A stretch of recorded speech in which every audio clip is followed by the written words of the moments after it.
Hello, I'm Dana Cowley, and welcome to Charter Local Edition Northwest. Today we're in Salem, Oregon, covering Oregon's legislative issues. My guest today is Senator Brian Boquist. Brian, thank you so much for joining us. We appreciate you being here. Thanks for inviting me. Appreciate it. You are working diligently on the budget to try to balance things out before the session's over. How far are you coming along?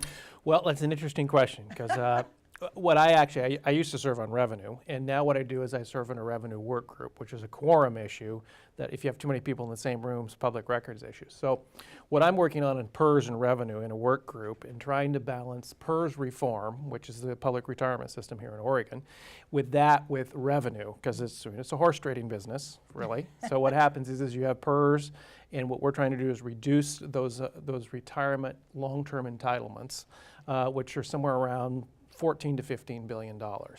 And here in Oregon, what's transpired with that, though, is that we have had PERS reform at the state level for a decade, but the state level employees have been held harmless across the board. Basically, we haven't lost any in the last decade.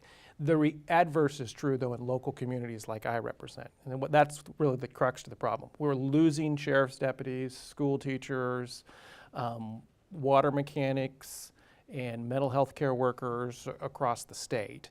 And that's why we're trying to reform PERS. And of course, in order to get that reform, you have to make a deal. And part of the concern with PERS is some of the continuing cost of living increases, particularly the people who are at the higher levels. That's correct, the COLA as they call it. And that cost of living, there are many things in the PERS besides the COLA in which are negotiated in contract settlements. Now, of course, to reduce the amount of PERS benefits that are in the future. What we're talking is the future here. We're not talking in the past, we're talking the future. You have to turn around and have a revenue package which is on the exact opposite side of, how do you pay for it and how do you increase jobs and business in the state of Oregon so that when those growth things come up, they'll actually meet at some place, at least in the local communities. Well, what do you think needs to be done on the short term and on the long term to get this course corrected and back running on track where it needs to be? Here in Oregon, what we have is short-term speaking, you need about $1 billion to $1.3 billion in PERS savings. And how it works is it's like a 60-40 model in Oregon. So if you save $1 billion, you save $400 million at the state level, and then what you do is you save $600 million at the local level. And you've got to get to that number, around $600 million in local savings, because then you can hold them harmless. That means you don't cut school teachers, you don't cut the sheriff's deputy, you don't cut the mental health care worker, so on and so forth like that. And that's the PERS equation. And of course, you could easily say Democrats versus Republicans. The Republicans are more interested in PERS, and so if we could pass it, we would, but we need to have Democrats on the opposite side, which means the Democrats want to have additional revenue for programs like mental health and other areas. So there's a balancing act between these two.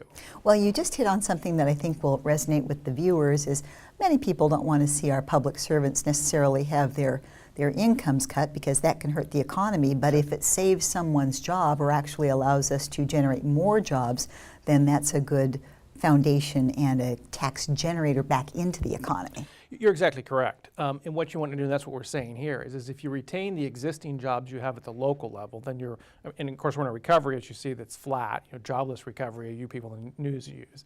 And that's the key point right there, is that you've got to generate the jobs locally, and by using some tax cuts at the same time in a revenue package, you can keep those public employees working.